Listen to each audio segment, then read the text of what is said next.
sa atin, magandang umaga po. Kahit po doon sa atin po mga kapatid na nanonood via live stream, ay magandang umaga din po sa bawat isa. And let's dig in to studying the Word of the Lord. Amen? Amen. Excited po ba tayo?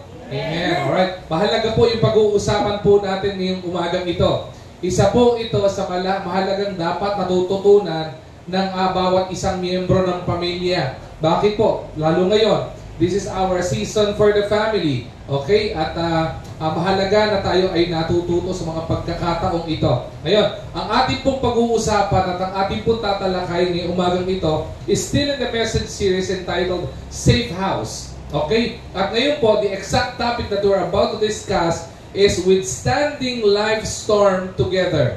Alright? Ang pag-uusapan po natin is about safe house, withstanding life's storm together. So if you have your Bibles with you, hilingan ko pong buksan niyo po inyong mga Bible sa book of Genesis chapter 7. Alright? Genesis chapter 7. At kung nakita nila po, madali po yan. Nasa unang libro po yan ng ating pong Bible. So kung nakita niyo na po, hilingan po tumayong bawat isa bilang pabibigay galang po sa pagbasa ng salita ng Diyos. Basahin po natin ang Genesis chapter 7 verse 1 to 5. I will be reading it, just follow me with your eyes. Ito po ang sinabi ng banal na kasulatan. Alright? The Lord then said to Noah, "Go into the ark, you and your whole family, because I have found you righteous in this generation. Take with you 7 pairs of every kind of clean animal, a male and its male." Okay? "And 1 pair of every kind of unclean animal, a male and its male." Okay? Sabi po diyan, its mate. "And also 7 pairs of every kind of bird, male and female, to keep their various kinds alive throughout the earth." Verse 4. 7 days from now, I will send rain on the earth for 40 days and 40 nights, and I will wipe from the face of the earth every living creature I have made. And in verse 5, ito po ang sinabi, "And Noah did all that the Lord commanded him." May the Lord be blessed upon the reading of His Word. Sumandali po tayong manalangin. Hilingin po natin ang gabay ng Panginoon sa ating pag-aaral ng salita niya. Okay? Panginoon, aming dakilang Diyos, marami pong salamat sa napakagandang araw na ito na kaloob niyo po, Panginoon, sa amin. Salamat po, Panginoon, dahil kami ay muling bibigyan mo ng mga aral na makakatulong kung paano po titibay ang aming pamilya at ang aming mga tahanan sa iyong biyaya, dakilang Diyos. Dakilang Ama, hiling ko po, Panginoon, na kami bahid ng kadumihan na maaari maging hadlang sa malaking pangungusap mo, ay pakalinisin niyo po, Panginoon, kami ng iyong banal na dugo, Panginoon. Hiling ko po, dakilang Ama, na patuloy mong buksan ang aming mga puso, ang aming mga isipan, upang malinaw po naming maintindihan at maunawaan ang bawat himaymay ng turo na gusto po, Panginoon, aming matutunan. Panginoon, itago niyo po ako sa iyong likuran. Gawin niyo po akong daluyan ng iyong pagpapala, ng iyong mensahe ngayon pong sandaling ito. Sa pangalan ni Jesus, Amen at Amen. Alright? Maaari na po tayo magsiyo po. Alright? Again, ang pag-uusapan po natin, ang tatalakayin po natin is about safe house, withstanding life's storm together. Ngayon, tingnan po muna natin. When we say withstanding, okay, ito po is about enduring. Paano po ba tayo magsusurvive in this life we are living in? Kaya po, tingnan po muna natin. Bilang pong introduction po ng pag-aaral po na ito, total pinag-uusapan po natin yung storms of life. Okay? Pinag-uusapan po natin, pag sinabi pong storm sa Bible, at kung ito po ay ibabase po natin sa ating ginagawa po o buhay po ngayon, pag sinabi po dumadaan tayo sa bagyo, ito po ay nangangahulugan na dumadaan tayo sa problema. Alright? Ito po ang dapat po nating maunawaan before we proceed continuously dun po sa pag-aaral ng salita ng Diyos. Una, maintindihan po natin, everyone is hit by storm or storms. Okay? Wala pong sino man sa atin dito, personal o pamilya, na excuse po at hindi po tatamaan ng bagyo ng buhay. Wala po sa atin mananampalataya, hindi mananampalataya, na hindi po dadaan sa anumang problema ng buhay. Alright? Sumunod na maunawaan po natin, everyone is affected by storm. wala pong sino mang tao, alright, nadadaan sa problema, tapos hindi maapektuhan. At sasabihin niya, okay lang. Wala pong sino mang taong ganon. At the end of the day, lahat po ng tinatamaan ng problema ay naaapektuhan po nito. Nararamdaman, nakakaapekto sa ating pang-araw-araw na ginagawa, nakakaapekto sa ating focus po sa ating buhay. Alright? Sumunod, hindi lamang po everyone is hit by storms, hindi lang po everyone is affected by storms. Everyone, okay, has instructions to survive storm. Lahat po ng dumadaan sa problema. Makinig po kayo dito. Lalo't higit kung ang dumadaan sa problema ay anak ng Diyos at mananampalataya, mayroon pong instruction na ibinibigay o ibinigay ang Panginoon para po tayo mag-survive sa problema ng buhay po natin. Alright? Alright? At ang pinakamahalaga po sa pag-aaral po natin, everyone who follows the instruction or instructions withstand life's storm. Lahat po ng mga anak ng Diyos na natututong sumunod sa anuman na instruction ng Panginoon para tayo mag-survive sa problema po ng buhay na pinagdadaanan po natin. Sa trials ng buhay po natin na ito, ay binigyan po tayo ng instruction ng Panginoon. Hindi lang tayo binigyan ng instruction. Kapag ka po tayo ay natuto na sumunod sa bawat instruction na ibinigay sa atin ng Panginoon, tayo po ay, ano mangyari sa atin? We will survive the troubles and problems of this world. Amen? Alright. Kapatid, sundan niyo ako sa PowerPoint, okay? Para po maintindihan at makita ng ating mga kapatiran yung ating pong pinag-uusapan at tinatalakay. Alright? Sumunod, tingnan po natin. Ang ating pong tinatalakay over the past month, up to this month, is about the message series Safe House. So para po tayo ay ma-remind, ano po ba yung safe house? Safe house is known to be, or the biblical meaning of safe house is known to be a place of refuge. A place, kung pinag-uusapan natin ay pamilya, ito po ay place of refuge for the family. Mas pababawi natin ang meaning. Ito po yung lugar kung saan ang ating pamilya ay ligtas, payapa, at secure. Okay? Ang tawag po diyan ay safe house. Wala pong sino man sa atin na naririto na hindi po magdi-desire na ang inyo pong tahanan ay hindi po ligtas. Tama po ba? Whether infrastructure-wise, gusto po natin ang tahanan natin ay ligtas. Tama po ba? Kaya nga po, marami po sa atin, nag-i-invest tayo na ang ating pong mga tahanan, gawin po nating sementado. Bakit po? Kasi pag sementado ang ating bahay, mas ligtas pa po tayo. Bakit po?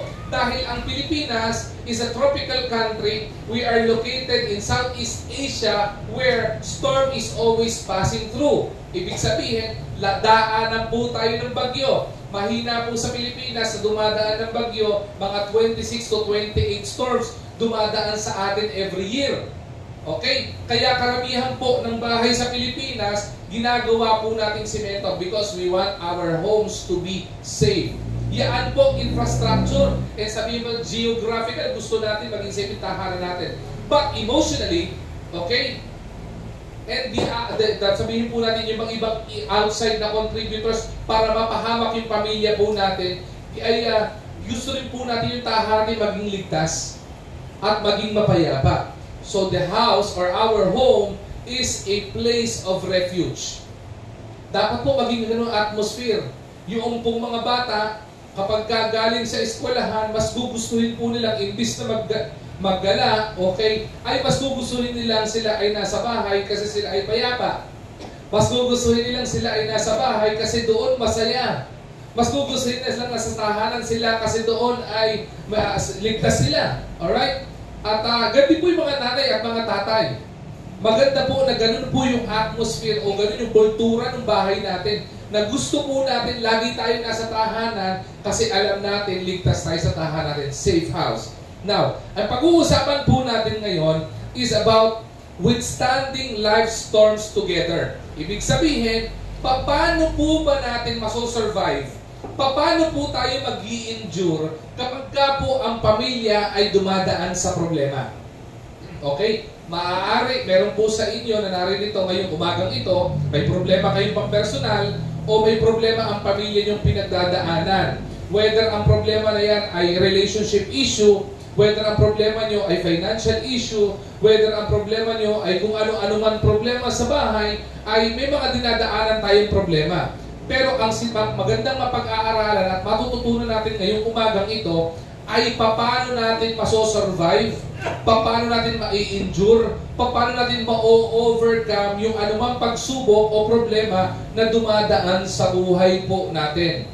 Isa pong mahalagang bagay na maintindihan po natin ay ang tinuturo po ng Biblia pagdating po sa pamilya is for us to stay together. Okay? Kaya po ang maganda po ditong pag-uusapan natin is how to withstand life's storm together. Iba po yung nagsusurvive ka o wini-withstand mo yung problema mo mag-isa. And I tell you, sa lahat ng tao na kinikare niya yung problema niyang mag-isa at sinusolve yung problema niyang mag-isa, mas mabigat. Pero kapag ka may katulong ka, may katuwang ka sa pagsusolve ng problema mo, maniwala po kayo, mas gumagaan ang problema. Kapag ka po tulong-tulong ang pamilya sa isang pangangailangan o problema, mas gumagaan. Bigyan ko po ng halimbawa, kunyari, ang pamilya ay may problema. Gawin natin mababaw lang na problema. Sabihin natin, mainit ang panahon. Ay, medyo gumaganda na panahon, mainit ang panahon. Pag mainit ang panahon, normally, ang mas kinakailangan ay electric fan o kaya aircon. Tama ba? Kung ang isang pamilya, okay, kung shoulderin ng tatay in which, okay, kaya namang shoulderin ng tatay na bumili ng aircon o pampalamig sa bahay, kakayanin. Tama po ba, mga tatay, no? Alam naman natin, pagdating sa pamilya, lahat gagawin natin para ma-provide ang kailangan ng pamilya natin. Tama po ba? Sa kapila ng may problema, gagawin ng tatay, pipilitin niyang isolve yung problema. Pero isipin nyo, kapag si tatay, tutulungan siya ni nanay at tutulungan siya ng mga anak, hindi ba mas gagaan? Right? Halimbawa, ang aircon ay worth 20,000. Kung si tatay lang ang maglalabas ng 20,000, ang bigat nun. Pero isipin mo, mag-ambag ang bawat isa. Whether yan ay mag-ambag ng 2,000, 5,000 o whatever, hindi mo mas gumagaan. Hindi po ba? Yun ang sinasabi po dito. Pag mas malalim na problema pa ang dumadating sa tahanan, kapag ka po tulong-tulong ang pamilya, pag nagkakasama in unity ang pamilya and in harmony, mas gumagaan ang problema. Okay po yung nananalangin si tatay o si nanay, pero mas maganda po kung nananalangin ang buong pamilya. Mas maganda po kung tulong-tulong ang pamilya. At isa po sa maiintindihan, isa po sa pinakamagandang example na dumaan sa storm ng buhay o dumaan sa problema ng buhay, na sinurvive nila yung problema nila sa buhay, hindi lamang sa biyaya ng Panginoon, kung hindi sinolve nila yung problema sa biyaya ng Panginoon at sila ay magkakasama, yan ay wala pong iba kung hindi ang pamilya ni Noah. So, tingnan po muna natin si Noah. Alright? Kaya po ang teksto kung tinalakay po natin is in the book of Genesis, where the life story of Noah and his family, how they withstand their life storms together, makikita po natin, meron pong mahalagang bagay po diyan. Alam niyo po kung ano yun? Na isa pong pagtutuunan po natin ng pansin. Ang mahalaga pong bagay na makikita po natin yan ay wala pong iba kundi yung ark. Okay? Ark. In the Old Testament, in the Bible, there are only two. Dalawa lamang po ang binanggit specifically in the Old Testament na patungkol sa ark. Una is the ark of Noah at ang pangalawa, it is the ark of the covenant. Okay? Ngayon, tingnan po natin yan. Ano po ang kahalagahan yan sa pagiging safe ng tahanan natin at pag-withstand doon sa problema ng buhay ng pamilya po natin? Tingnan po muna natin maigi. Yung ark, okay, Una, yung ark po muna ni Noah. Ano po yung ark ni Noah? Ark of Noah, it was described in the book of Genesis, verbatim. Binigay po ng book of Genesis yung specification ng pagkakagawa o kung paano gagawin ni Noah yung ark. Diba? Yung ark ni Noah. In the book of Genesis, it was defined as a large boat or a large ship built by Noah. For what purpose? To save himself and his family. Tingnan niyo po the Ark of Noah, it was specified. Specific. Sinabi ng Panginoon, anong materialis ang gagawin? Anong sukat? Okay? Sinabi ng Panginoon kung ano ang purpose. And the purpose of the Ark of Noah is to save for the security of the family of Noah and his family. Bakit? Because from Genesis chapter 7 verse 1 to 5, ang sabi doon, in 7 days, during the time ng Genesis chapter 7, in 7 days, magkakaroon po ng bagyo for 40 days and 40 nights. Bagyo ng buhay. At nakita ng Panginoon na napaka-corrupt ng mundo. Listen to this carefully. Okay? The world where Noah and his family were living in is so corrupt na wala pong nakita ang Panginoon na righteous kung hindi si Noah at ang kanyang pamilya. Mahalaga po yung katuwiran sa pamilya. Mahalaga po yung righteousness sa pamilya. Mahalaga po yung hindi pamumuhay sa kasalanan sa pamilya. Pinag-aralan na po natin yan. Okay? Kaya nga po yung pinag-aralan, kasalanan, ang galit na galit ng Panginoon because it will not only affect you, but it would affect the generations to come. Okay? Kung makikita po natin ito, iniligtas po ng Panginoon ang pamilya ni Noah at ginamit po ng Panginoon yung ark. Well, it is representation or it is representative sample of the world's animal from the flood. Pati po yung mga animals. Hindi lamang po gustong i-survive ng Panginoon yung righteous na family. Okay? Tingnan niyo maigi. Ang gustong iligtas at nililigtas ng Panginoon ay yung pamilyang matuwid.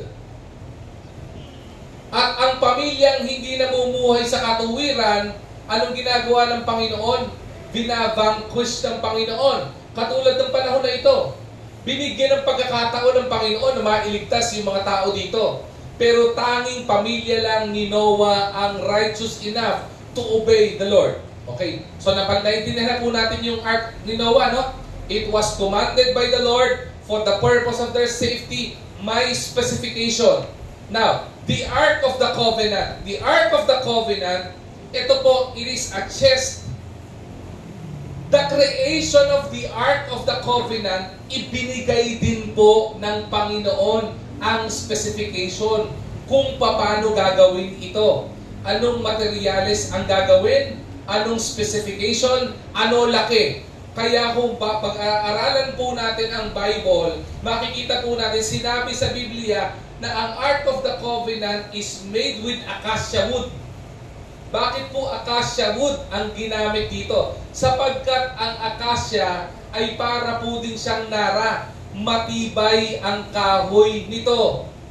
Mabasa, hindi agad-agad nasisira.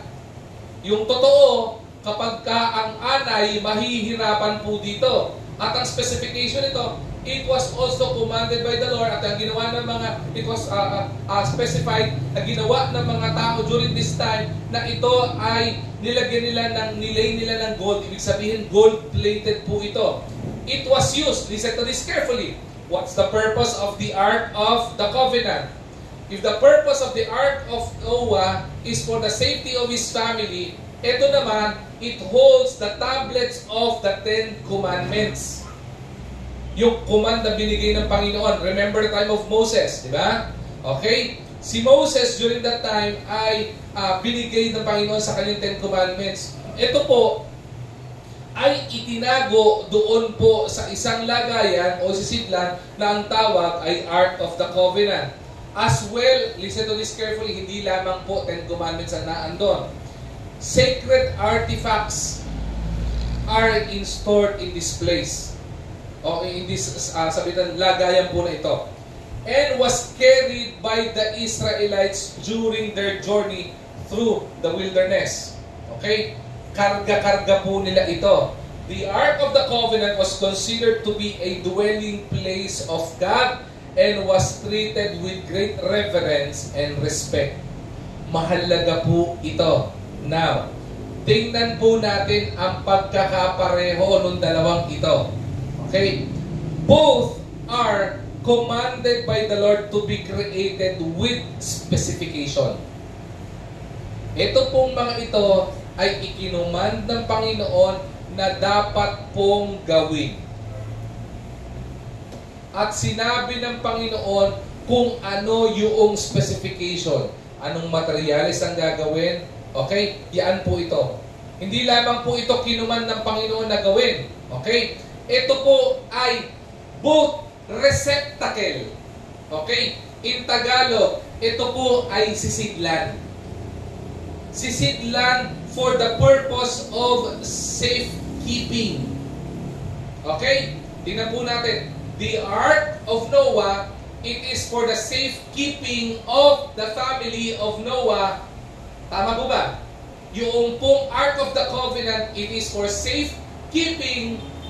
Okay, sisidlan para maging safe yung Ten Commandments and the holy artifacts na nalalagay doon. Okay, sumunod. They both represents God's grace and protection. Lahat po yun, dahil nga for safekeeping, ito po, kaya po mapapansin po natin, kahit po nung panahon ni Noah, nung nasa tubig na sila, ito po, ang sabi ng Bible, it was sealed by God. Sinelyuhan ng Panginoon. Yung pong Ark of the Covenant, it was also sealed by God. Ibig sabihin po, it represents the grace and protection of God. Now, the Ark of the Covenant, makinig po kayo maigi dito, no? The Ark of the Covenant represents the presence of God. Kaya po ang Ark of the Covenant dala-dala ng mga Israelite, ng mga Hudyo kahit saan sila magpunta. Ganoon kahalaga, ano yung tinatrato with reverence ito. Bakit? Because it represents God. Tandaan po natin, John chapter 1 verse 1. And the Word was with God, and the Word was God. Mahalaga po yung nakalagay po doon. Isa sa pinakamahalagang bagay na nakalagay doon ay walang iba kundi yung kautusan ng Panginoon. Kaya po ito ay nagre-representa ng presensya ng Panginoon. Isipin niyo po ito maigi, ha? It only shows that in the presence of God, there is safety. Alam niyo po ba na ang Israelites never po silang natalo sa anumang gera? Why? Hindi po dahil magaling ang mga Hudyo. The reason why they were never defeated in any types of war is because of the presence of God. Ngayon, dumadaan sa gera ang Israel. Kahit pansinin nyo, kahit na sila ay pinalilibutan at may banta ng iba pang gegera sa kanila, hindi po sila natatalo. You know why? Because of the presence of God. Kaya mga kapatid, mahalaga po ang presensya ng Panginoon sa pamilya. If we want our families to be safe, we are to invoke the presence of the Lord. We are to make sure that the presence of the Lord is always and will always be in our family. Sumunod, the Ark of Noah, it represents protection. Okay? Pagiging ligtas. Okay, now, meron po tayong pag-uusapan po dito at tatalakayin. Nakita na po natin kung anong kahalagahan ng ark. Nakita na rin po natin kung ano ibig sabihin ng safety. Sabi ko po sa inyo, isa sa pinakamagandang halimbawa ng pagiging ligtas na po pwedeng maging tularan ng bawat isang tatay. Listen to this, mga fathers, mga kapwa kong ama. Okay? Dahil si Noah ay isang ama din. Okay? Isa pong magandang halimbawa para po tayo ay mairali natin together ang family natin into unity and harmony. Maganda pong tingnan po natin yung ehemplo na ginawa o yung example na ginawa ni Noah nung sila at yung pamilya nila ay dumaan sa matinding bagyo ng buhay nila. Alright? At hindi lamang po ito para sa mga ama, para din po ito sa mga ina at para din po ito sa mga young people at mga anak na naririto. Bakit? Kasi ang composition ng family ng sinabi dito is composed of sino? Noah, his wife, at ang kanyang mga anak. Alright? Meron po tayong tatlong pag-uusapan po dito. Unang pag-uusapan po natin dito is about focusing on safety during life storm. Susunod na pag-uusapan natin is about facing the reality of life storm. At ang pinakapanghuli, ang pag-uusapan natin is how to withstand or withstanding life storm together. Now, pumunta na po tayo dun sa focusing on, sabihin po natin, safety during life storm. Tingnan po muna natin, ano po ba yung nakita ni Noah dito? Ano po ba saan po ba nag-focus si Noah? You would remember, in the Old Testament, before the great flood, okay? Before Noah created, alright, yung pong the Ark of Noah, wala pong great bodies of water. When I say great bodies of water, wala pong ocean, wala pong sea. Maliliit lang po ang bodies of water during this time. Okay? So there is no need for them to create a big boat because there is no need for it. Ang meron po during this time, mga small boats, mga canoe, okay? Mga pang row your boat lang. Wala pong ship during this time. Ship or yung great boat o big boat na ito, it was only created during the time of Noah. At dahil dito, hindi po alam ni Noah kung ano ang itsura nito. Dahil hindi pa po siya nakakita. Sino po dito nakakita ng malaking barko? Yan, taas ang kamay. Yan. Nakasakay sa malaking barko. Yan. Ibig sabihin, meron po tayong idea, meron tayong panghinawa, o meron tayong sabihin natin, picture in our mind, how a big ship would look like. But Noah was commanded by God specifically, okay, kung gaano kalaki yung gagawin niyang barko. Ilang palapag yung gagawin niya sa loob ng barko. Ano-ano yung mga isasakay niya. Hindi niya alam ito. Ang alam lamang niya ay itong gagawin niya is para ang kanyang pamilya ay maligtas sa anumang kapahamakan na gagawin ng Panginoon dahil sa korap at dahil sa kasalanan ng mundong kanilang ginagalawan. Ulitin ko po, magulo, makasalanan ang kanilang ginagalawan. Just like Ephesians chapter 5, we are living in an evil days. Kaya nga po pinag-uusapan natin yung safety ng family eh. Hindi po ba? Kaya nga po tinatalakay po natin ito eh. Ngayon, hindi po alam ni Noah ito. The only thing Noah knows is that the specification na ibinigay ng Panginoon sa kanya ng gagawin at plano ng arko.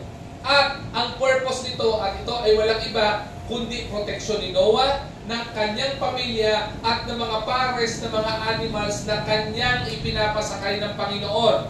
Alright? Ano po ang nakita ni Noah dito? Noah understood as he focused on safety during life storms. Isipin niyo po ito, prior po ito sa actual na problema. Nakita na po ni Noah na bago pa dumating ang problema, kailangan nakasecure ang kanyang pamilya.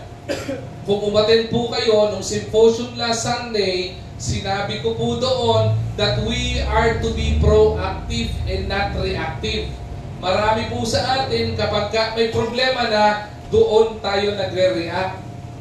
Hindi po tayo nagre-react na tipong habang wala pang problema, pinoprotektahan na natin ang pamilya natin. Kaya pag may problema dumating, sumasabog yung problema, hirap na hirap tayo. Tama ba? Ano nangyayari? We become reactive. May problema, solve natin. May problema, solve natin.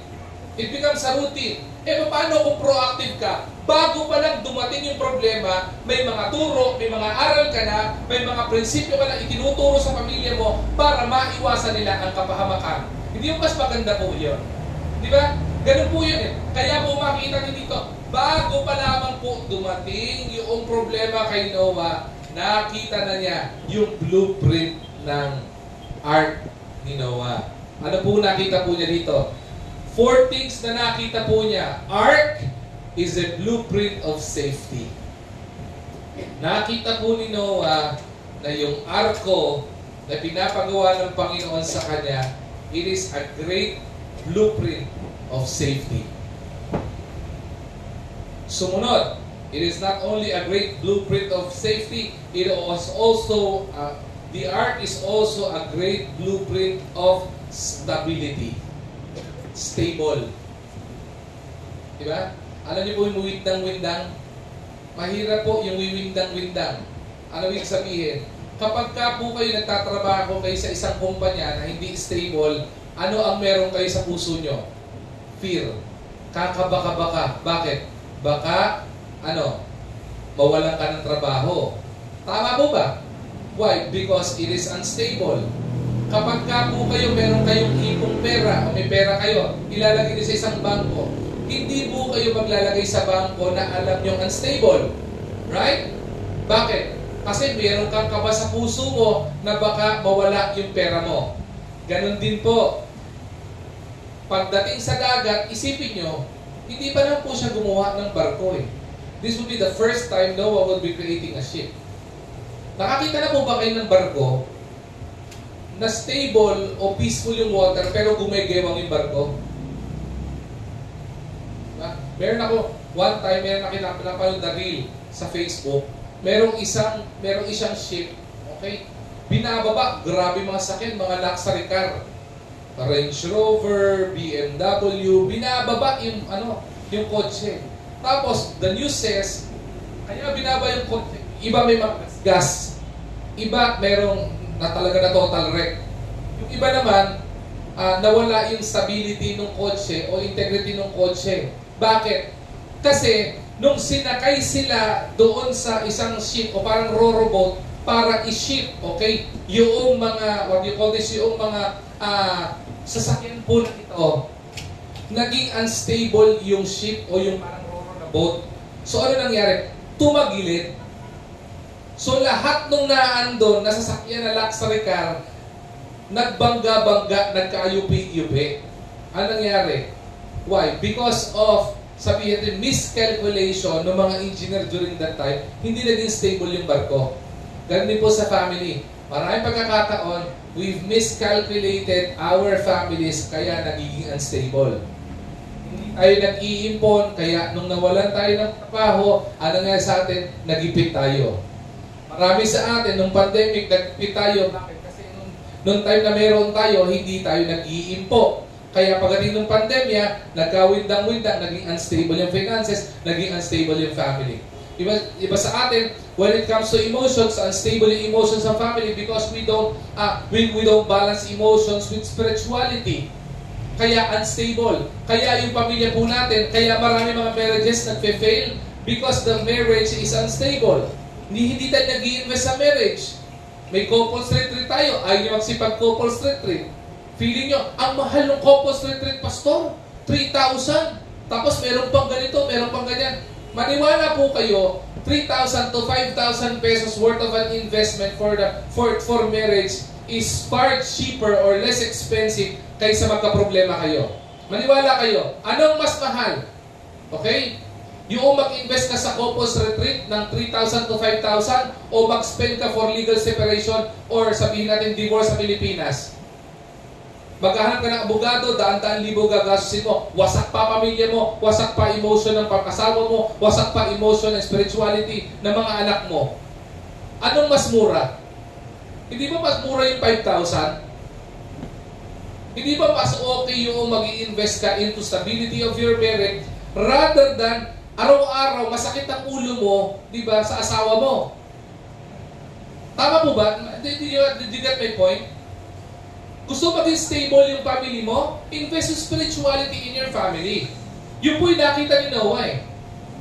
Nakita niya, it is a blueprint of stability. Hindi lang po yan. Ark is also a blueprint of strength. Tibay. Tatag. Noong ark. Bakit? Kung hindi po matibay ito, isipin niyo po how many species of animals were asked by the Lord kay Noah na ipasok niya sa ark? From all the creeping creatures, even to the birds of the air, ikinarga sa ark. Aba, kung ako pong tatanungin nyo, gagawa ako ng barko, hindi na ako magkakarga na kung ano-ano pa. Pamilya ko na lang ikakarga ko para safe. Pero naintindihan ni Noah na ito ay blueprint ng strength. And it will endure. Ibig sabihin, it will survive the test of time. It will survive the great storm of life. It will survive the great storm na ibibigay ng Panginoon. At lalo tigit na mahalaga, as Noah focused on safety during life storm, nakita ni Noah that ark is a blueprint of survival. That is the only way para mag-survive sila. Because the only way for them to survive their life storm is none other than to be in the presence of the Lord, but also to be in the protection provided by the Lord. And that is none other than the ark. Listen to me, family who are here. Listen to me, to all my co-parents and fathers and mothers who are here, and even children who are here. We are to focus on the safety of our family during life storm. Kapag may problemang dinadaanan, di ba? Maniwala po kayo sa hindi. Mag-interview kayo ng lahat ng dumaan doon sa naka-experience ng Yolanda sa Tacloban. Wala po sa kanila na dumadaan na ng problema, mas inisip pa nila, saan ko ba ipapark yung kotse ko? Baka bahain. Saan ko ba ilalagay yung jewelry ko? Baka ma-flash out ito. Maniwala kayo, marami sa kanila doon, mas inuna pa kung paano sila magiging safe. Maniwala kayo, walang halaga ang jewelry, walang halaga ang property kapag hindi ka safe. Pumunta ka sa Tacloban, makikita mo doon, karamitan mga dinala nila, sarili nila, damit nila, tali, itinali nila yung puno, yung sarili nila sa puno, maging ligtas lang sila. Bakit? Makita mo mga kotse, nakataob.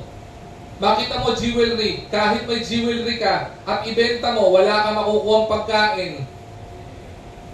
Right? Na inawa ni Noah yun eh. During the life storm, mahalaga yung safety, mahalaga yung stability, mahalaga yung strength, mahalaga yung survival. And the only way for them to survive, uulitin ko po, nakita ni Noah itong blueprint na ito. Kaya po ang ginawa ni Noah, Noah understood about the knowledge of the ark. Kaya po ang ginawa ni Noah, he obeyed what the Lord says. Ano sabi ni Noah? Balikan po natin yung verse in Genesis chapter 1 of 7 verse 5. Ang sabi po diyan, and Noah did all that the Lord commanded him. Balik ako sa premise natin. Everyone is hit by storm. Everyone is affected by storm. And if we will be passing through storms, lahat tayo mga anak ng Diyos, okay? We will be given by the Lord instructions on how to survive the storms of life.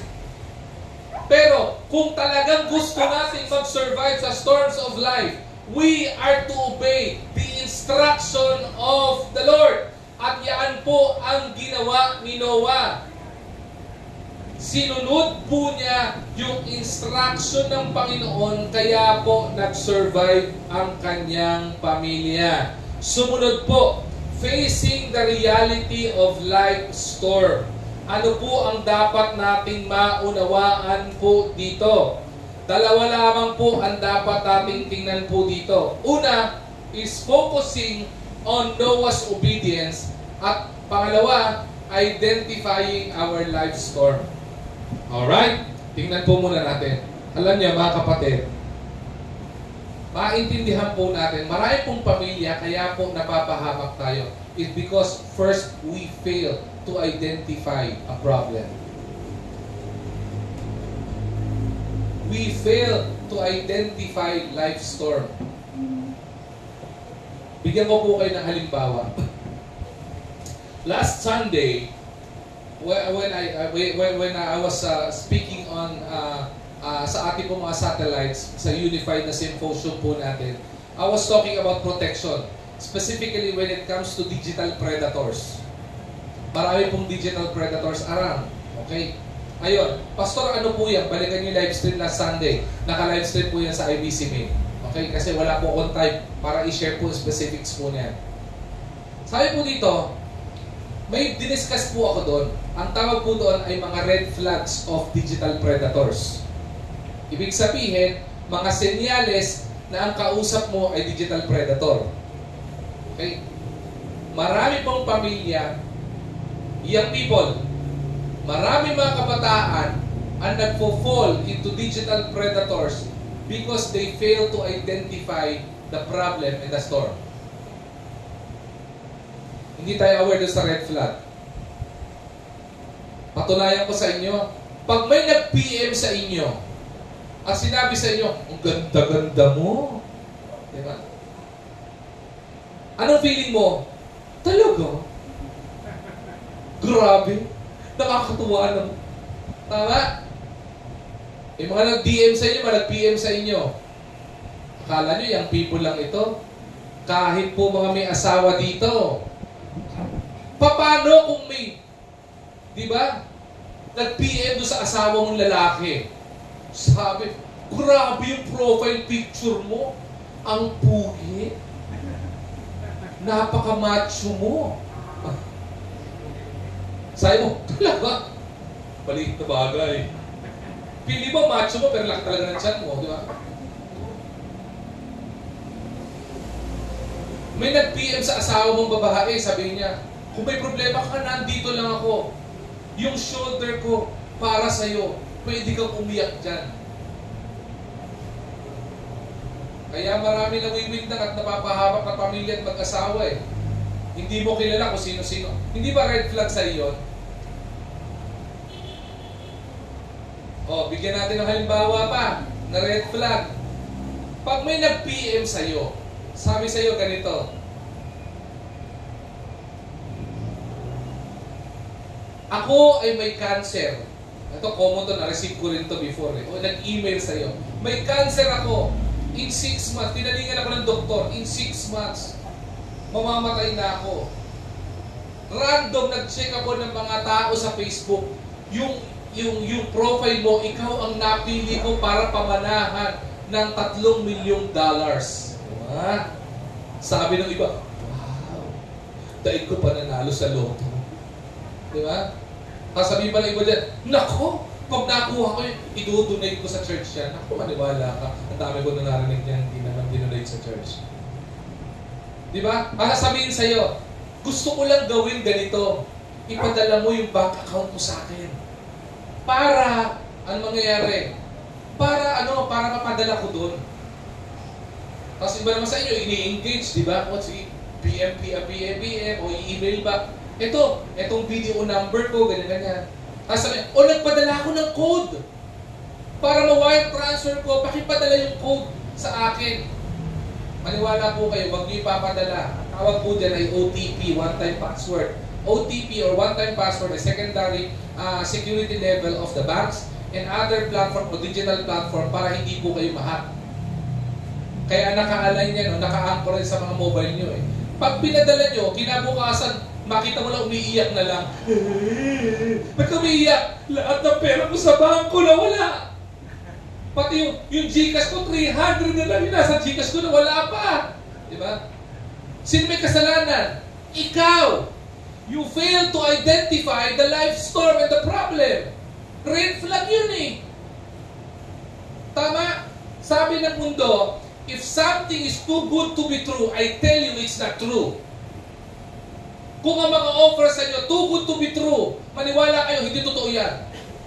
Pag may nag-aasa nyo ng investment, mag-invest ka, Diba? Mag-invest ka ng 100,000 pesos, babalik yan ng 150,000 pesos. I tell you, walang bangkong nag-o-offer ng ganyan.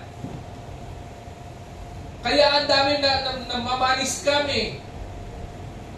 If it's too good to be true, it's not true. Diba? Manood kayo, yung mga mahilig sumunod kay Senator Tulfo. Maniwala kayo, mananawa kayo sa mga tao, mga na-scam. Diba? Mga nangi-scam pa, mga vloggers pa, mga kilalang mga tao pa, sila na-scam o nang-scam. Diba? Yung mga nagsumasali sa mga multi-level marketing, yung sali kayo, mag-invest ka ng 5,000, buwan-buwan, meron kang 5,000. Saan ka nakakita ng ganun? Nag-invest ka ng 5,000, buwan-buwan, may babalik sa'yo 5,000. O ikaw naman, uto-uto, nag-invest ka ng 5,000, binigyan ka, di ba? Isang buwan, 3 buwan, 5,000 ba? Kumita ako ng 15,000. So, ginawa, mag-invest ka ng mas malaki para mas maganda. Invest ka ng 100,000, 1,000,000. Nung 1,000,000 na yung binigay sa'yo, wala ka na nare-receive monthly. Saan ka nakakita? Di ba? Investment, mag-invest ka ng pera, walang produkto, kikita ka. Eh di ibig sabihin ng produkto, yung pera mo at ikaw. If it's too good to be true, it's not true. Ngayon, kung gusto nyo talaga mag-invest kayo sa stocks. Bakit? Yung stocks may produkto. May Petron, Jollibee, McDonald's, mga stocks yan. Pastor, hindi ko alam yan. Mag-aral kayo, meron yan. May produkto, pero pag walang produkto at pera yung produkto at ikaw, it's too good to be true, it's not true. Now, we fail two temptations and we fail as a family as one unit because we fail to identify the problem. Families, fathers who are here, nakikita mo yung anak mo, nakikita mo na senyales ng pagrebelde, hindi mo pa tinutuwid. Nakita mo yung anak mo, nagsisimula ng sumagot, di ba? Proud ka pa, ang galing talaga nung anak ko pala sagot. Tama? Problema na hinahayaan mo pa. Nakita mo, umuwi yung anak mo ng gabi. Hindi nagpaalam sa'yo. Okay lang yan. Minsan lang naman. Hanggang sa sunod, problema mo na. Lapit ka na sa counselor. Pastor, yung anak ko, hindi ko matagpuan. Isang buwan na hindi umuwi. Eh, sinimula mo nung isang araw na hindi pa umuwi ng gabi. Hindi mo man lang sinita eh. Ngayon, isang buwan na hindi umuwi. Kaya no problema yan. You fail to identify the problem, kaya pinagdadaanan mo yung life storm na yan. Kasi kung na-identify mo yan, just like Noah, you will understand that you are to focus on safety of the family. Right? Tama po ba? Kung simula pa lang, pinuputol mo na. Sabi nga po ng mga matatandang mga magulang natin, maliit pa lang ang sungay, pinabali mo na.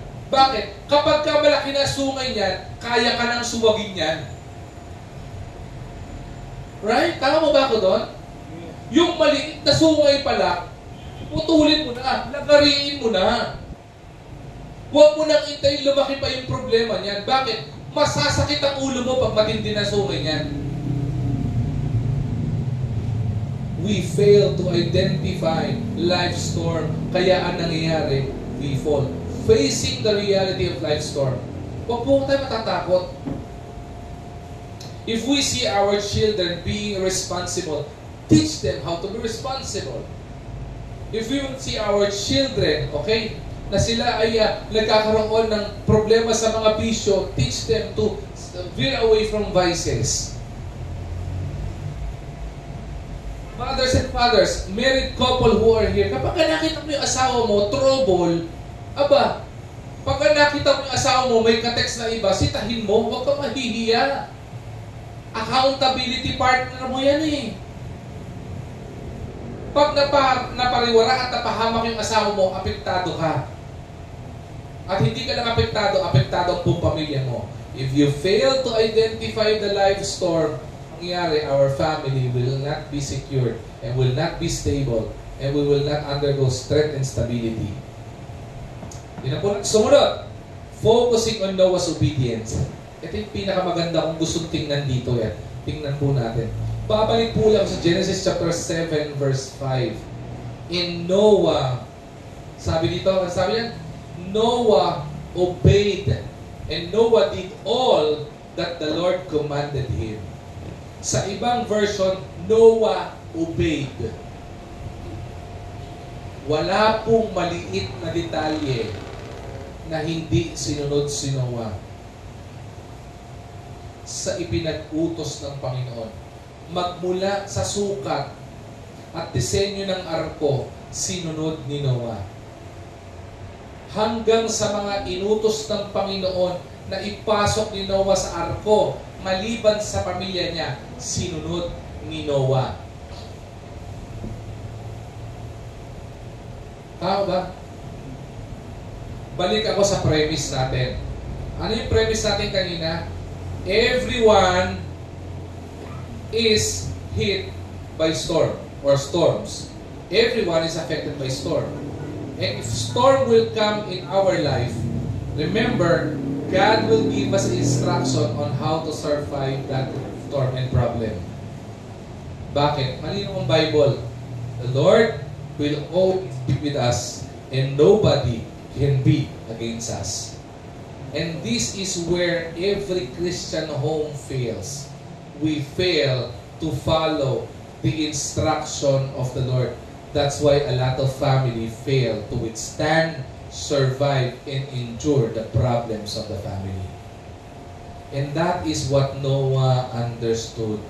Sabi ni Noah, naintindihan ko yung problema, naunawaan ko yung problema, nakita ko yung instruction ng Panginoon kung paano tayo magsosurvive sa problemang ito. And all I need to do is to obey the Lord. My question here is that, Christians, do we want our family to be safe? Ephesians chapter 5 verse 5 says, we are living in an evil days. Let me ask you again, do we want our home and our family to be safe? Men? Men? If we want our family to be safe, then follow the example of Noah on how his family was secured and was put into safety by God. Anong ginawa ni Noah? Isa lang. Na mahalagang mahalaga, na marami sa atin, hirap na hirap tayong gawin. Alam niyo kung ano yun? To obey the command of the Lord. Ang dami pong pamilya, maniwala po kayo sa hindi. Tingnan nyo ang pamilya nyo. Tingnan po natin ang pamilya po natin. At kung medyo marites tayo ng konti, tingnan na rin po natin ang pamilya ng iba. At evaluate natin, every time a family would fail in an unsafe place, maniwala kayo, merong isang nag-fail dyan. Isa lang ang nag-fail dyan. Yung pag-obey. Patunayan ko po sa inyo. Patunayan ko po sa inyo. I've been a youth pastor for several years. Before I became the lead pastor of IBC Manila and a lead pastor, ang laging hinahawakan ko po ay young people. So I know, listen to me young people, I know what you're going through and I understand what you're going through. I understand your troubles, I understand your struggles because I've been a youth pastor for a very long period of time. Since 2000, pagpasok ko sa Bible School, naka-assign na ako sa youth and young people. Lahat ng nakita kong napahamak na young people, isa lang ang laging pinaguhugutan. Alam niyo kung ano? Hindi sumunod sa pinag-uutos ng magulang. Ang dami ko nakita ng young people, sabi ng magulang, anak, umuwi ka ng maaga. Hindi umuwi na maaga, na-trouble. Anong dahilan? Bakit? Hindi sumunod sa magulang eh. Anak, diba? Mag-aral kang mabuti. Yan lang ang may papamana na yung mga magulang sa'yo. Hindi nag-aral ng mabuti. Nangyari, namatay yung mga magulang, nasama kini anak, nakatambay kung saan-saan, nagugutom, ni walang trabaho. Bakit? Hindi nag-aral ng mabuti. Anong problema? Disobedience. Anak, huwag kang makibarkada sa mga hindi tamang barkada. Nakibarkada sa mga hindi tamang barkada. nakibarkada sa mga adik, naging adik, napahamak, anong issue? Disobedience. Young people, heads up, tingin sa akin, walang sasabihin sa inyo, pag ang magulang nyo matino, walang ipag-uutos ang magulang nyo na ikapapahamak nyo. Maniwala kayo sa hindi. So all you need to do is to obey. Ganon din ang Panginoon. Alam ko, at ang pananampalataya ko po, matino ang Panginoon at tagapagligtas natin. Walang ipag-uutos ang Panginoon natin, ikapapahamak natin. Pero bakit ba? Kung ano pa yung inuutos ng Panginoon para mailayo tayo sa kapahamakan, yung pa ang paulit-ulit natin dinidisobey. Sabi ng Panginoon, meditate in the Word of God day and night. You disobey it. You don't even listen and study the Word of the Lord. Kaya we fail sa instructions sa Panginoon eh. Bakit po? We disobey eh. Sabi ng Panginoon, anak, pray without ceasing. Manalangin ka palagi.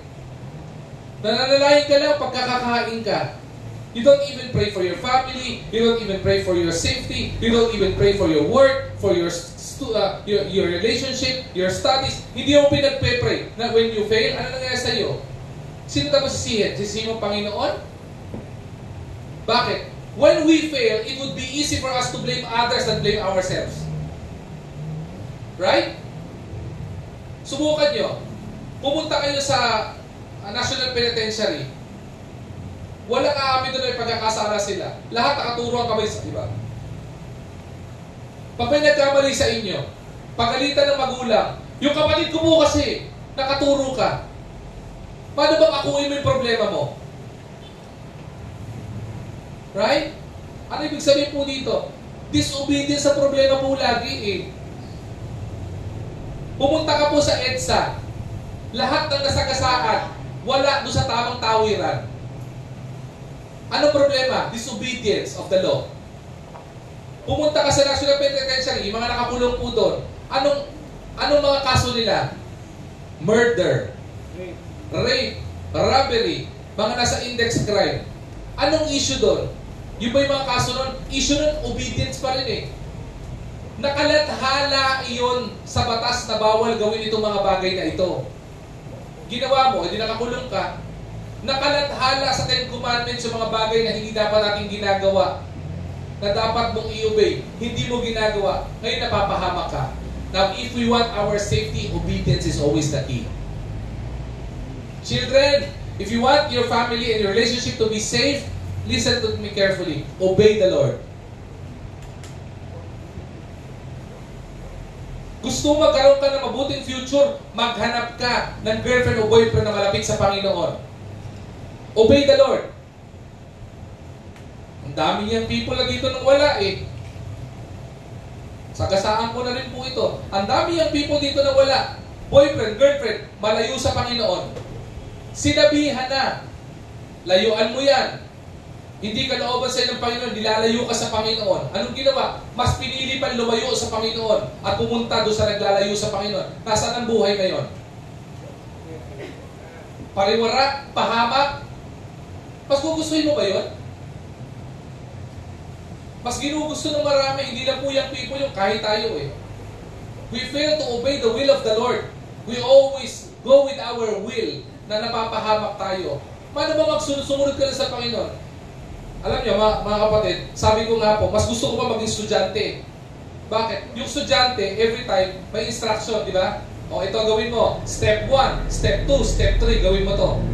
Pag hindi ka na estudyante, you're on your own. Di ba? Subukan mo maging estudyante. Bigyan kita ng algebraic expression na problem. Ano gagawin mo? Punta ka sa teacher mo, school balik ka. O, tapos na kita ng estudyante ah. Wala nang instruction. Tao ba? Makinig kayo maigi. Mga kapatid, the Lord is so gracious to us that we are an everlasting student of God. Ang tanong, anong estudyante ka? Are you a obedient student o disobedient student? Mas gusto ko po yung estudyante ng Panginoon na outstanding. Di ba? You rise from the packs na ikaw ay talaga nag-excel ka. Bakit? Outstanding na estudyante ng Panginoon to. Bakit? Obedient eh. Di ba? Pero marami din po mga mananampalataya, outstanding student din ng Panginoon. Alam niyo kung ano? Outstanding. Laging standing outside. Diba? Outstanding. Bakit? Nasa labas lagi, nagdidisobey sa Panginoon. Lahat ng kapahamakan, naandun. Ako po, maniwala po sa hindi, I'm so scared for myself, my wife, and my family, and my lola and lolo, every time. Kasobrang kulit ko, maniwala po kayo, kasobrang security conscious ko, nagiging OC na ako, obsessive-compulsive ako. Maniwala po kayo, tanongin yung mga anak ko at mga asawa ko, nahugot na yung saksak? Nasaan na yung ganito? Ready na ba kayo? O yung mga telepono nyo? Pagpapasok sa school, maniwala kayo, hindi po bibitaw sa labas ng kotse yung mga yan na hindi nagpe-pray. Pray na tayo. Kung hindi ba kayo makapag-pray dahil nakapark kami sa alanganin, make it sure, pagdating nyo sa classroom nyo, mga anak, mag-pray kayo, ha? It becomes a regular routine of ours. Why? Mahalaga yun eh. Safety is important. Obedience is important if you want safety. Now, pag-usapan na natin yung pinakapanghuli. Pastor, paano po ba natin mawi-withstand yung life storm together as a family? Okay? Maganda po yung tinuturo po dito sa buhay po ni tinuturo po sa buhay po ni Noah. Ang ginawa ni Noah dito is he rallied his family together. When Noah understood that there is a storm coming, and Noah was commanded by the Lord to create an ark, he didn't create the ark alone. Alam niyo ba yan? He rallied his family together in unity and in harmony. Tinawag niya yung mga anak niya, "Anak, kukuha kayo ng troso. Gagawin natin yung arko. Sama-sama together. Sa hirap at ginhawa. Sama-sama naglalagare. Sama-sama naghihirap. Yung asawa, yung mga anak, ang ginagawa, nagpo-provide ng pagkain habang ginagawa yung arko. They work together in harmony sa hirap at ginhawa. Family, ganun din tayo. If we want our families to be safe, sa hirap at ginhawa, sama-sama tayo. Whether nagdidildil kayo ng asin, sama-sama kayo. Whether naiinitan kayo, sama-sama kayong mainitan. Kung nahihirapan si tatay, samahan niyo si tatay. Kung nahihirapan maglaba si nanay, samahan niyong maglaba. Kung nananalangin si tatay, samahan niyong manalangin si tatay. Kung nananalangin si nanay, samahan niyong manalangin si nanay. Kung si tatay pumunta ng church, samahan niyong pumunta ng church. Kung nakita niyo nag-aaral yung tatay o yung nanay na salita ng Diyos, mga anak, mag-join kayo sa mag-aaral ng salita ng Diyos. Because that is what Noah set an example sa bawat isa sa atin. Sama-sama silang nag-o-obey sa Panginoon. Noah didn't obey the Lord only. He rallied his family in unity to obey the Lord. Anong bakit? Tinuruan ni Noah yung pagsunod niya sa Panginoon, itinuturo niya sa pamilya, "Anak, kung gusto mo maging ligtas ka sa buhay at pamilya na itatatag mo in the future, you follow me as I obey the Lord." Fathers who are here, you want your children to be obedient to the Lord and to the will of the Lord, be obedient to the Lord.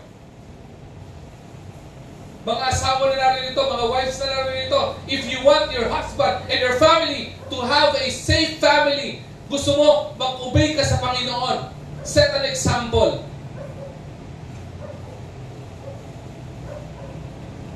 If you want to survive yung problema na dadaanin nyo in the future o pinagdadaanan mo problema ngayon, isa lang ang susi dyan para mag-survive, mag-withstand dyan. And that is to obey the Lord.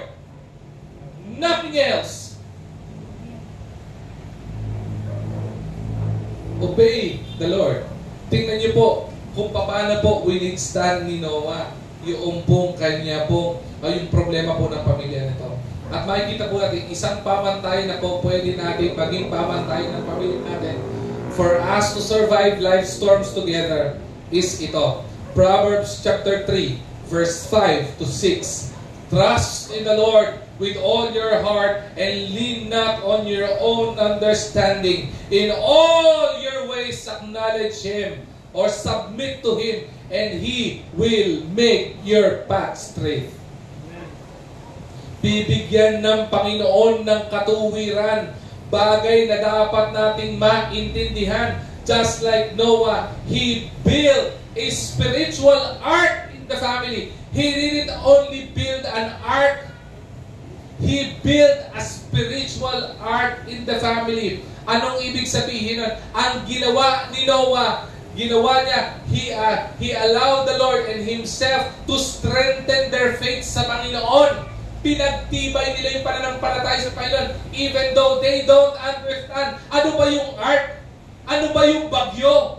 Ano ba yung 40 days and 40 nights sa storm? Hindi nila naintindihan yon. Pero ang sabi ng Panginoon kay Noah, gumawa ka ng arko para magiligtas ang pamilya mo. Anong ginawa dito? Dahil sa pananampalataya ni Noah, hindi man niya naiintindihan, hindi man niya naunawaan yung sitwasyon, hindi man naiintindihan yung problema ng buhay niya. Ang naiintindihan niya, kailangan niyang pagtibayin ang pagtitiwala at pananampalataya sa Panginoon for them and for him and for his family to stay safe and for his family to be safe in times of problems and troubles. Amen. Strengthen your faith. Pagtibayin nyo yung pananampalataya sa Panginoon. In times that you don't understand, in times that we have questions in this problem sa pinagdadaanan natin, manampalataya ka sa Panginoon. In times na umiiyak ka, manampalataya ka sa Panginoon. In times na problema, pangailangan pinagdadaanan, magtiwala ka at manampalataya ka sa Panginoon. Pagtibayin mo ang pananampalataya mo sa Panginoon. Because if you strengthen your faith, you will be obedient to the Lord. And if you're obedient to the Lord, you will be safe in times of trouble. Amen. Hindi lang po yun. Foster unity in the family. Bring your family together. Many times, the Bible from Apostle Paul, ini-urge ni Apostle Paul ang pamilya at ang pamilya nito, ang bawat miyembro ng pamilya, to stay together in unity and in harmony. At kahit sa church po na ito, ilang beses po natin ini-encourage, paulit-ulit natin sinasabi, di ba? Sabihin natin, dalhin mo ang pamilya mo sa Panginoon, dalhin mo ang pamilya mo sa pananampalataya, dalhin mo ang pamilya mo sa church. Paulit-ulit natin sinasabi yan, hindi lamang po ng pastor nyo ngayon, kahit ng mga naunang pastor at pastol ng New Testament, sinasabi po yan, bring your family to the church and in unity together. Bakit? Kapag ka ang pamilya nyo nagkakaisa and in harmony, you will be safe sa anumang problema. Hindi man kayo ligtas sa mga problema at pagdadaan ng problema. Ang mahalaga sa kabila ng problema at pag dumaan ka sa problema mo, ligtas ka pa din. Malinaw po ang Proverbs chapter 3 verse 4 to 5. Trust in the Lord. Kabahagi po at synonymous po sa obedience is trust.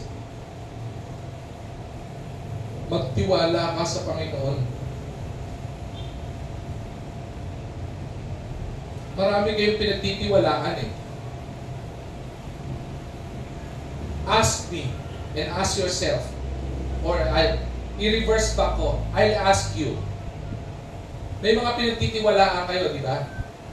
Sagutin nyo ito. Kapag may problema ka, sino una mo nilalapitan? Sabi mo sa sarili mo. Kapag may nasagot kang pangalan o sinong tao yan, sabi ko sa'yo, kaya mo sinasabi dyan kasi pinagtitiwalaan mo yun. Tama? Sa may mga pananalapi dito at pera dito, let me ask you, ano bangko mo? Sabi mo sa sarili mo. Kung saan mo diniposito yung pera mo, ibig sabihin tiwala ka dun sa bangko na yun, di ba? Right? Tama ba? Kaya nga naandun ka eh. Tanong ko sa'yo, sino asawa mo ngayon? Kaya mo napakasawa yan, pinagkatiwalaan mo yan ang buhay mo. Pinagkatiwalaan mo yan ang future mo. Tama ba? Pinagkatiwala mo eh. Ganun din. Kung gusto mo maging ligtas ka, yung pananampalataya mo, kanino naka-anchor? Kapag may problema ka, anong unang librong binubuksan mo?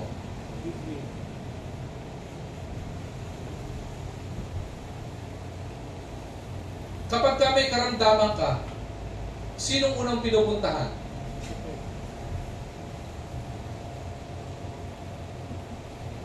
Kung sino unang mong lalapitan, yun ang pinagtitiwalaan mo. Maganda, kung may problema ka, ang unang mong lalapitan, Panginoon. Magtiwala ka. Pastor, paano ako magtitiwala? Hindi ko maintindihan. Si Noah ba naintindihan niya yung problema niya? Naintindihan ba niyo yung problema ng 40 days and 40 days sa bagyo? Naintindihan ba niyo yung great flood? Ay hindi pa niya nakikita? Naintindihan ba niya yung arko? Hindi niya naintindihan. Ang naintindihan lang niya, may problema. At naintindihan niya na may problema, isa lang ang dapat kong gawin. Sumunod lang sa Panginoon para maging ligtas ako. Trust in the Lord. From the disciples, who walk on water? Peter walk on water. He can never walk on water if he didn't trust the Lord. Tama? The law of buoyancy. Lahat ng tumuntok sa tubig, lumulubog. Right? But a miracle happened when Peter trusted the Lord na sinabi ng Panginoon sa kanya kay Jesus Christ, Peter, come. Nagtiwala lang sa Panginoon nakapaglakad sa tubig. Sipin mo, hindi ba napakaganda na God can perform miracles to those who trust in Him. Amen. We fail to experience miracles in our life. You know why? It is because we fail to trust the Lord. Panghuli, obey. Obey God. Those who trust God surely will obey Him. Alam mo kapatid, everybody wants our family to be safe. Amen? Isa lamang po ang lesson na tinuturo po dito. At example na itinuro dito ni Noah. For us to be safe, trust in the Lord with all your hearts. And lean not unto your own understanding. In all your ways, submit to Him. And He will make your path straight. If I will summarize that verse in one word, the key for our family's safety is simple. Obedience. Ang susi for us to survive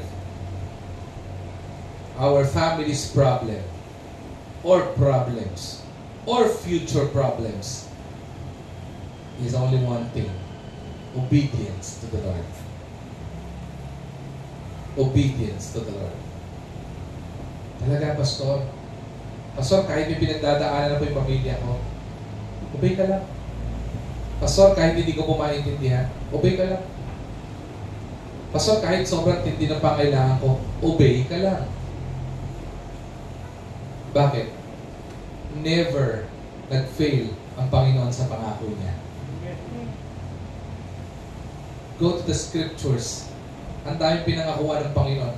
May isa bang napako? When the Lord promised to Moses na ilalabas na into deliverance yung kanyang mga anak na Israelites Hudyo, nag-fail ba ang Panginoon? Nung hinahabol sila ni Pharaoh, nag-fail ba ang Panginoon ng promise of protection sa kanila? Nung nagutom ang mga Israelites, nag-fail ba ang Panginoon sa kanila? Every time they would obey, the provision and protection of the Lord is always there. Two things that our family needs. Protection and provision. We fail to experience provision. We fail to experience God's protection. Why? Because we fail to obey the Lord. Sana po maging hamon po ito sa atin. To withstand life storms together. Let us be in unity, obeying the Lord. From there, our family, as the Lord promised, will be safe in His presence. Bakit? The ark represents provision. The ark represents the presence of God. And the ark, as a presence of God, represents our protection. Create a spiritual ark at home.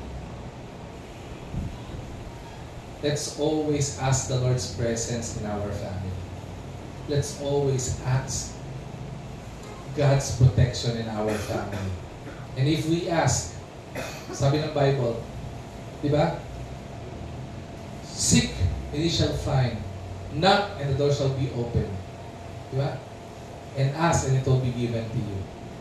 Ask the Lord. And if you ask, obey Him. And everything will be well with us. One of my favorite verse, my ministerial verse. Let me just share it with you. Jeremiah chapter 33, verse 6. Whether it be good or whether it be evil, when you hear the voice of the Lord your God, obey it. Obey it. Every time you hear the word of the Lord your God, obey it. Wait, hindi pa tapos yung verse doon. Alam niyo bakit? The last part of that verse is this. At ito yung pinaka-paborito ko. Everything may be well with you. Kapag ka narinig mo salita ng Diyos at instruction ng Panginoon, sundin mo lang. Kasi ang pangako ng Panginoon, if you learn to obey, everything may be well with you. Tumayo po tayong lahat. Lord God, our Heavenly Father, we are so thankful and we are so grateful for the abundant blessing of your word. Dalangin ko po, Panginoon, naging hamon, naging challenge po ito sa bawat isa po sa amin, lalo tigit sa bawat sa pamilya sa amin, to always be in the attitude of obedience to you, Lord God. We may be suffering to problems, we may be experiencing problems in our life. But Lord, our obedience to you, Lord God, is your key na binigay sa amin for us to be safe and secure. Allow us to stay together in unity and in harmony, Lord God, obeying you, Lord God. Lord, kung meron pong pamilya dito dumadaan sa problema, I pray, you be the protector of their family, Panginoon. Kung may problema ang pinagdadaanan for provision, be the great provider, Lord God. Kung may problema in relationship, Lord God, and family, be the great reconciler, Panginoon, of every problems at home, Lord God. And Lord, again, always remind us to listen, to obey you, Lord God. Because if we listen to your instructions, if we obey your instructions, Lord God, your promise is clear. Everything may be well with us. Lord, we give you back all the praise and all the glory. In Jesus' mighty name we pray. Amen. Are we blessed? Amen.